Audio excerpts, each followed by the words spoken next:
They say a family is a fortress, a place of safety, of love, of unwavering protection. But what happens when the walls of that fortress crumble, not from an outside force, but from a betrayal festering within? What happens when the person you vowed to love, honor, and cherish becomes your architect of doom? The story you are about to hear is one of the most disturbing and perplexing cases of domestic horror we have ever encountered. It is a tale of forbidden passion, calculated greed, and a darkness so profound it will leave you questioning everything you thought you knew about the human heart. We have spent months piecing together the timeline, the forensic evidence, and the horrifying final moments of the Peterson family. The truth is more shocking than any fiction you can imagine. Before we descend into this abyss, do us a favor and hit that subscribe button and ring the notification bell. You won't want to miss a single chilling detail of this investigation. Now, let us take you back to the beginning. The screen fades to black. The sound of the dripping water intensifies for a moment before a date appears in clean, white letters. The scent of roasted chicken and rosemary should have been comforting. To David Peterson, it was the smell of a Friday night, the aroma of a week's hard work melting away into the warm promise of the weekend. He loosened his tie as he walked through the front door of their meticulously kept suburban home, the familiar sounds of his children's laughter reaching him from the living room. Leo, his 10-year-old son, was likely schooling his younger sister, 6-year-old Chloe, in some new video game, his voice a torrent of excited instructions. David smiled. This was his fortress. "I'm home," he called out, dropping his briefcase by the door. Eleanor emerged from the kitchen, a vision in a simple but elegant dress, a smudge of flour on her cheek that only made her more endearing. She wiped her hands on her apron and glided into his arms, pressing a soft kiss to his lips. "Welcome home, honey," she murmured against his mouth. "Tough day." "The usual," he said, letting the stress of his accounting job dissolve in her embrace. "Demons of finance, dragons of spreadsheets. But it's all worth it to come home to this." He looked past her towards the living room. "And to my little monsters. They've been waiting for you," Eleanor said, her smile as radiant as ever. "Chloe made you something at school. Everything was perfect. It was always perfect." Eleanor was the master architect of their idyllic life. From the coordinated throw pillows on the sofa to the organic, home-cooked meals, she curated their existence with a relentless, quiet precision. David, a man who dealt in the rigid logic of numbers, admired her artistry. He saw it as a manifestation of her love, a testament to the beautiful, orderly world she had built for them. He was blissfully unaware that an architect can design a prison as easily as a home. Dinner was a Rockwell painting brought to life. Chloe presented her drawing a wobbly but heartfelt portrait of the family, for stick figures holding hands under a smiling sun. Leo recounted his day with the dramatic flair of a seasoned storyteller, detailing a near-mythical kickball victory during recess. David listened, interjected with questions, and felt a profound sense of gratitude swell in his chest. He looked at Eleanor, the candlelight dancing in her eyes, and felt like the luckiest man alive. He didn't notice that her smiles didn't quite reach those eyes, or that her wine glass was being refilled with a frequency that was unusual for her. "I have a special dessert tonight," Eleanor announced as she cleared the plates. "Something new I wanted to try. A chocolate lavender mousse." "Ooh, fancy." David grinned. "What's the occasion?" Eleanor paused in the kitchen doorway, her back to him. "Just celebrating us," she said, her voice soft. "Celebrating our perfect little family." The mousse was divine, a rich, decadent confection with a subtle floral note. The children devoured theirs, their spoons clinking against the glass bowls. David savored his, complimenting Eleanor on her culinary genius. He felt a pleasant, heavy warmth spreading through his limbs, a deep and comforting languor. The stresses of the week, the anxieties of work, all seemed to be dissolving into a wonderful, hazy peace. He saw Leo's head begin to nod, his energetic chatter slowing to a mumble. Little Chloe was already rubbing her eyes, her head resting on the table. "Wow, that dessert really hit the spot," David said with a yawn. his own eyelids feeling as though they were weighted down with lead. "I'm ready for bed." Eleanor watched him from across the table, her expression unreadable. "Me too," she said. "It's been a long week." David's last coherent thought was that Eleanor's eyes, which he had always thought of as a warm, welcoming blue, looked as cold and gray as a stormy sea. He tried to stand, to help get the kids ready for bed, but his legs wouldn't cooperate. A thick fog rolled into his mind, muffling his thoughts, pulling him down into a silent, dreamless dark.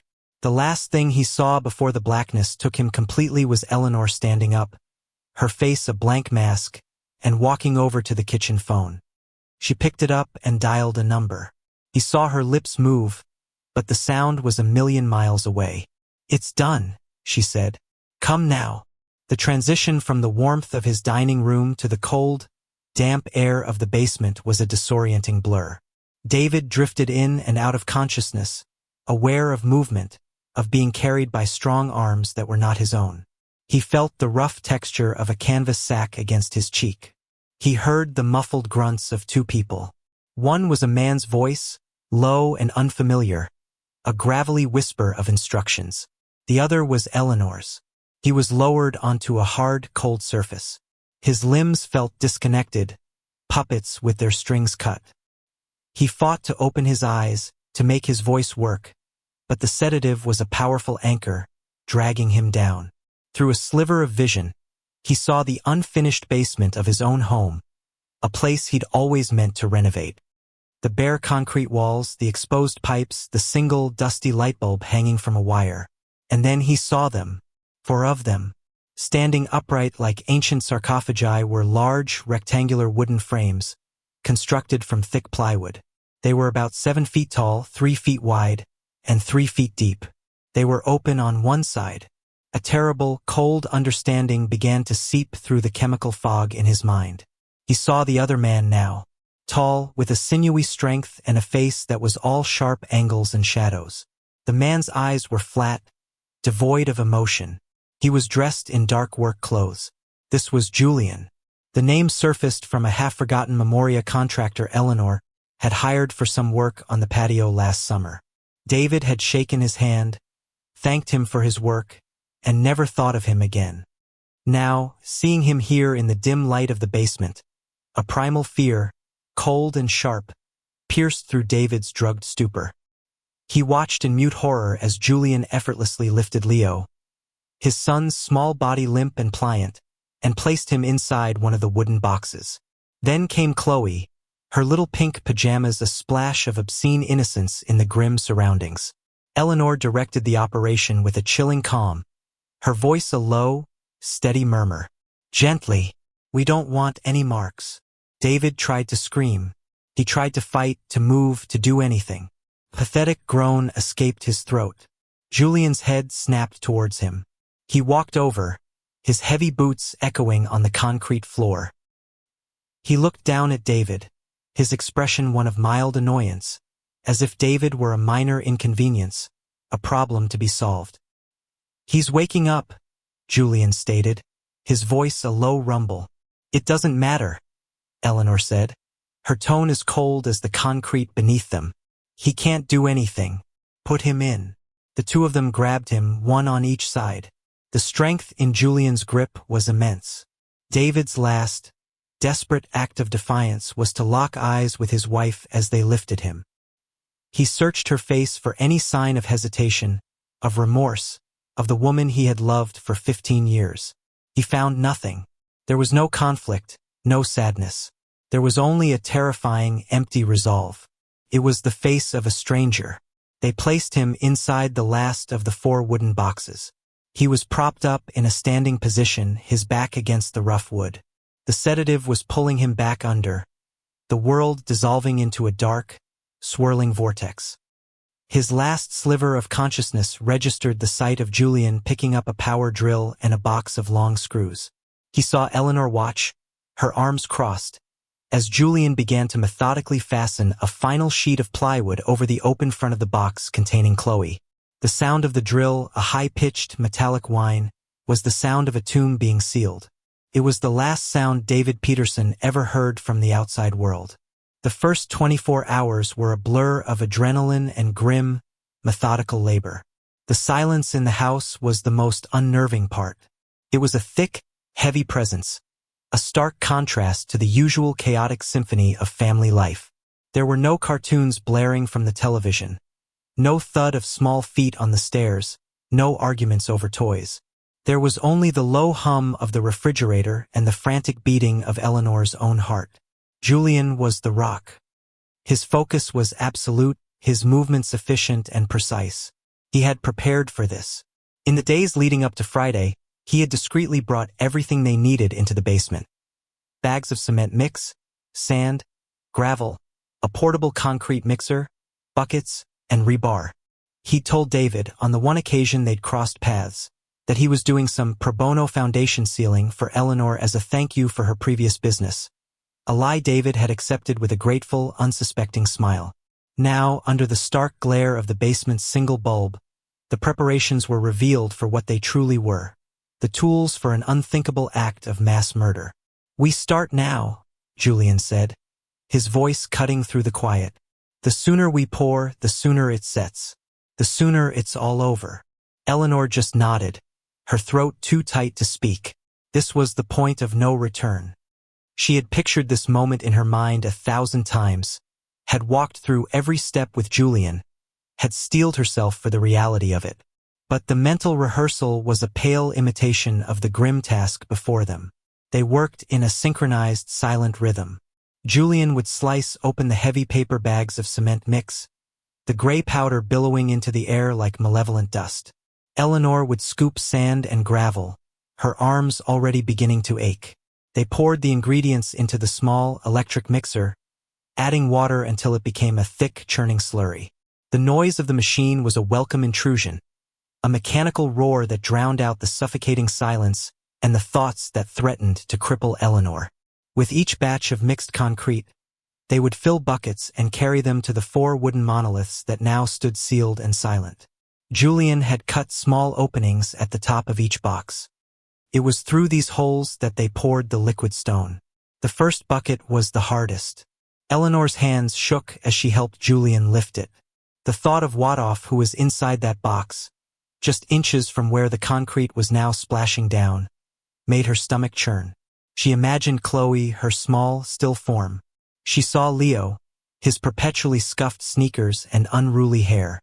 She saw David's face, the confusion and terror in his eyes in that final moment of lucidity. "Don't think," she told herself, the words a frantic mantra. "Don't think. It's for the best. It's for us. It's for a new life." Julian seemed to have no such reservations. His movements were steady, his expression unyielding. He worked with the detached professionalism of a man simply completing a job. He was the one who tapped the sides of the wooden forms with a hammer to help the concrete settle, to eliminate air pockets. He was the one who made sure each box was filled to the very top. He was the cure for her weakness. His resolve was her resolve. They worked through the night and into the next day, stopping only for brief sips of water. The physical exertion was immense, a punishment that Eleanor welcomed. The burn in her muscles was real, a tangible pain she could focus on instead of the monstrous reality of her actions. By Saturday evening, it was done. The 4 boxes were full. The concrete was wet and gray. All that was left to do was wait for it to harden into 4 impenetrable, silent tombs. "Now the story," Julian said, as they collapsed onto the basement steps, their bodies grimy and exhausted. "We go over it one more time." Eleanor recited it, her voice a monotone drone. David was stressed about work. He'd been talking about taking the kids on a spontaneous camping trip, getting away from it all. He packed them up in the SUV on Friday night while I was cleaning up after dinner. He said he'd call me from the road, tell me where they were headed. A father-son-daughter trip. He wanted to reconnect. "And he never called," Julian prompted. "He never called," she repeated. "I started to get worried on Saturday morning. By Sunday, I'll be frantic. I'll call the police on Sunday evening." A full 48 hours after they left. A distraught wife and mother, worried sick. "Good," Julian said, his hand finding hers in the dim light. His touch was possessive, a brand. "You're strong, Ellie. I always knew you were." On Sunday afternoon, Eleanor Peterson made the call. Her performance was flawless. Her voice cracked with manufactured panic. Her words choked with crocodile tears. She told the dispatcher at the Oak Valley Police Department that her husband, David, and her 2 children, Leo and Chloe, were missing. She explained the story of the spontaneous camping trip, painting a picture of a loving but overworked husband seeking solace in nature with his children. The police arrived within the hour. Detective Isabella Rossi, a sharp, observant woman with a reputation for seeing through facades, was the lead on the case. She listened to Eleanor's story with a practiced, sympathetic ear, but her eyes missed nothing. She noted the house was almost too clean, too orderly for a family that had supposedly just left on an impromptu trip. The children's favorite toys were still in the living room. Leo's beloved video game console was still on. Felt staged. "Did your husband have a favorite camping spot, Mrs. Peterson?" Rossi asked, her gaze steady. He liked the national parks," Eleanor stammered, wringing her hands. "He didn't say which one. That was the point. It was supposed to be a surprise, an adventure." Over the next few days, the search began. David's face, smiling and handsome, was plastered on the news, alongside the school photos of Leo and Chloe. A bolo, "Be on the lookout," was issued for the family's dark blue SUV. The community rallied around the grieving wife. Neighbors brought casseroles and offered tearful hugs. Eleanor played her part to perfection, her face a mask of tragic despair. But Detective Rossi was not convinced. The story had holes, tiny inconsistencies that pricked at her professional intuition. David's credit cards and phone showed no activity since Friday afternoon. The SUV's GPS was inactive. It was as if the 3 of them had simply vanished from the face of the earth the moment they supposedly drove away from their home. Rossi focused on Eleanor. She dug into her life, looking for anything that might disrupt the perfect picture she presented to the world. And that's when she found him, Julian Thorne. A background check revealed he was a contractor with a string of minor offenses in his past: assault, petty theft, and a major chip on his shoulder. Phone records showed dozens of calls and texts between him and Eleanor in the weeks leading up to the family's disappearance, including a call that lasted 2 minutes on the night they vanished, placed right after dinner. Rossi decided to pay Julian a visit.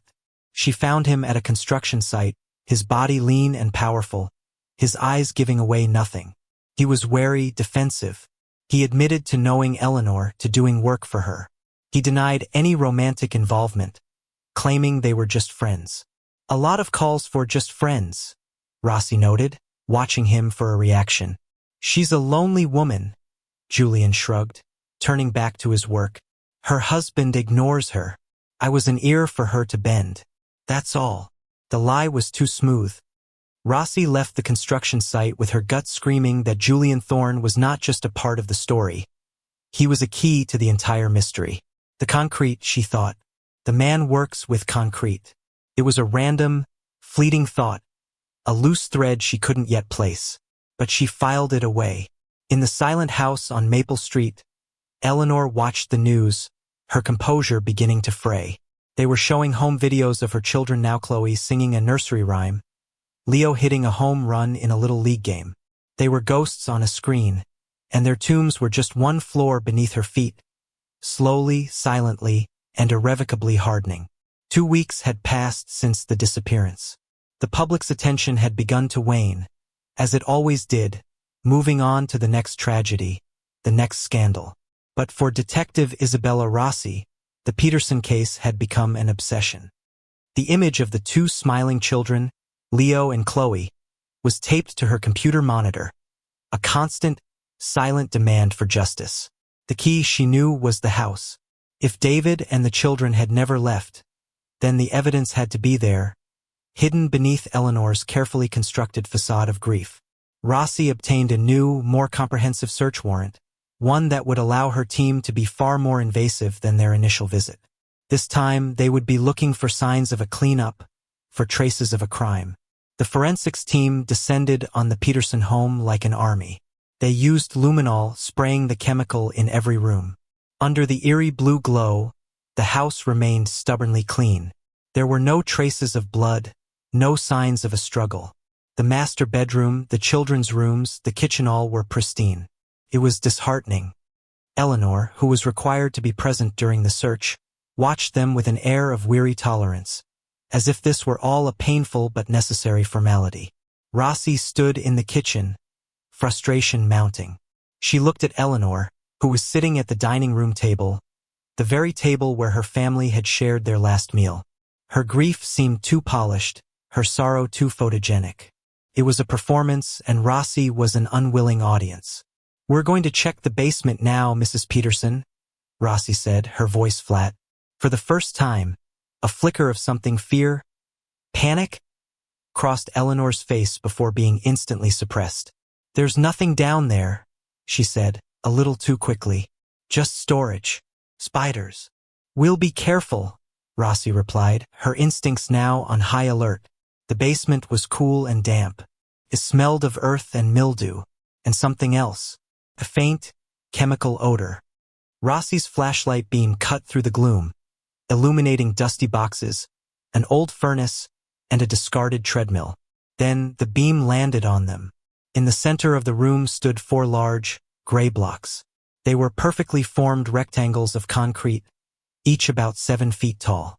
They were utterly out of place, bizarre and menacing in their stark geometry. "What are these?" Rossi asked, her voice sharp. Eleanor, who had followed them down the stairs, forced a laugh. "Oh, those. Silly, really. My husband. He was going to build a workshop down here. He had this idea for these heavy-duty support pillars for a workbench. He had them poured a few weeks ago, but never got around to finishing." The lie was audacious, but plausible enough on the surface. But Rossi noticed several things at once. The concrete looked fresh, far fresher than a few weeks. The floor around the blocks was unnaturally clean. Yet there were faint scuff marks and a fine gray dust in the corners of the room that suggested a massive amount of recent work. And then there was the smell. It was the smell of curing concrete. One of the forensic technicians, a man named Harris, ran a hand over the surface of one of the blocks. "This is brand new," he murmured, looking at Rossi. "Maybe 2-3 weeks old at the most." Rossi stared at the 4 blocks, her heart beginning to pound with a dreadful premonition. 4 blocks. 4 missing people. No, that was impossible. That was the stuff of horror movies. David, Leo, Chloe. That was only 3. Who was the 4th? Or was her mind just making a morbid leap? She walked the perimeter of the blocks. There were no seams, no lines. They were solid, impenetrable. Her eyes were drawn to the floor, where she saw a small, almost invisible imperfection near the base of one of the blocks, a dark, reddish-brown stain, no bigger than a coin, that had seeped into the porous concrete. "Harris," she said, her voice low and urgent. "Get a testing kit on that spot right there. Now." While Harris worked, Rossi turned to Eleanor. "Mrs. Peterson, I want to know who poured these for your husband." Eleanor's composure finally shattered. Her face went pale. I don't know. Some contractor.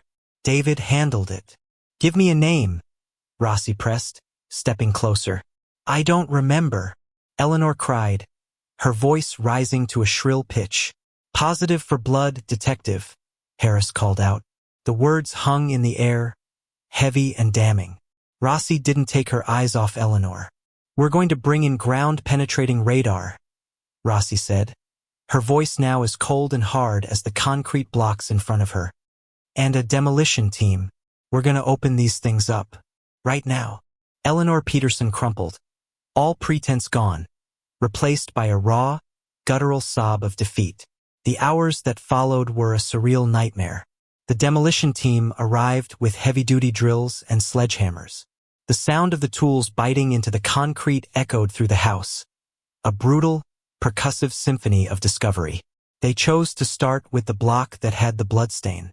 As the drill broke through the outer layer, a foul, unmistakable odor filled the basement, confirming their worst fears. It took over an hour to carefully create an opening in the side of the first block. As the final piece of concrete was pulled away, the room fell silent. Inside, entombed in the gray rock, was the body of a man, his face a mask of final, silent terror. It was David Peterson. Eleanor, now in handcuffs, let out a wail that seemed to come from the depths of hell itself. But Rossi's attention was on the other 3 blocks. Her face was a grim, stone-like mask as she ordered the team to continue. The second block revealed little Leo, his favorite baseball cap still on his head. The third contained Chloe, her tiny form curled up as if she were sleeping. The discovery of the children broke even the most hardened officers on the scene. The basement, which had been a crime scene, now felt like a desecrated tomb, a holy place violated by an unimaginable evil. As the team prepared to open the final block, Rossi confronted Eleanor, who was being led away. "Who is in the 4th block, Eleanor?" she demanded. Eleanor just shook her head, tears and mucus streaming down her face, refusing to answer. It was Julian Thorne who provided the final, shocking piece of the puzzle. Faced with the evidence from the house and Eleanor's inevitable confession, he was arrested at his apartment. Under the relentless pressure of interrogation, his cold facade cracked. He told them everything, his voice devoid of emotion, as if he were recounting a construction project that had gone slightly awry. He explained how they had drugged the family, how they had carried them to the basement, and how they had poured the concrete. "But the 4th block?" Rossi asked, leaning in. "Eleanor wouldn't tell us. Who is in the 4th block?" Julian looked up, and for the first time, a small, cruel smile touched his lips. "That was my idea," he said. "Insurance." Ellie was getting nervous, worried she would talk. "I told her we needed a way to make sure we were tied together forever, that no one could ever betray the other." The demolition team finally broke through the last concrete tomb.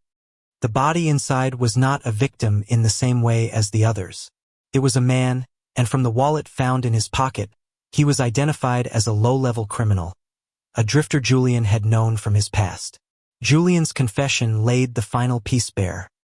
He had lured the man to the house a day before the murders of the Peterson family under the pretense of a job.